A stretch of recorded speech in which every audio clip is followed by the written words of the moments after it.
Καλημέρα. Η ώρα είναι 9:49 πρωινή.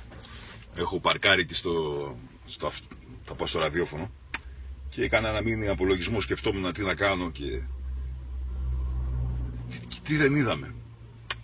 Με το που μπήκε η χρονιά, ήταν ο Ξηρός με το Μουσάκι, θυμάστε το Ξανθό Μαλλί. Ψηφίσαμε πρώτη φορά αριστερά.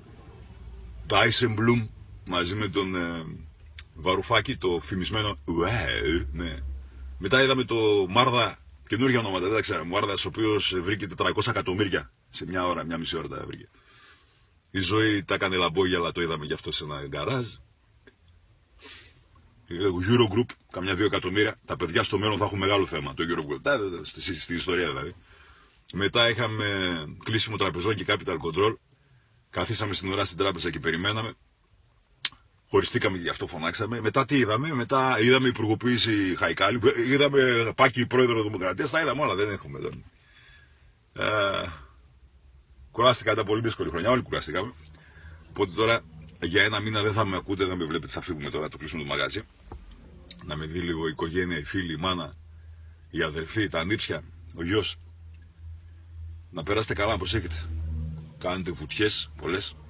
Προσέχετε στις βουτιές, μην πάτε κανένα κεφάλι. Φάτε παγωτά. Σπόρια μαύρα, άσπρα, τσικιτσικιφτού που λέγανε παλιά. Ναι. Φοράτε αουτάν, να μην σας φάνε κουνούπια. Φάτε κανένα καλαμπόκι, ψητό, βραστό, ωραίο μελάκι. Ωραία. Πάτε σε κανένα πανηγύρι. Να γνωρίσετε κανέναν άνθρωπο. Πιείτε κανένα ούζο. Φάτε κανένα μεζέ. Να αλλάξετε κανένα τηλέφωνο, να κάνετε έρωτα, να περπατήσετε, να μαυρίσετε, να γκρινιάξετε. Και αν δεν έχετε λεφτά, κοντά. Εδώ έχει απαντομούδα κούκλα.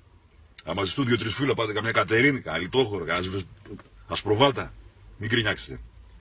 Η ζωή είναι πολύ μικρή για να είναι θλιβερή. Γιούργια και επίθεση. Μέσα από την ψυχή μου. Καλό καλοκαίρι.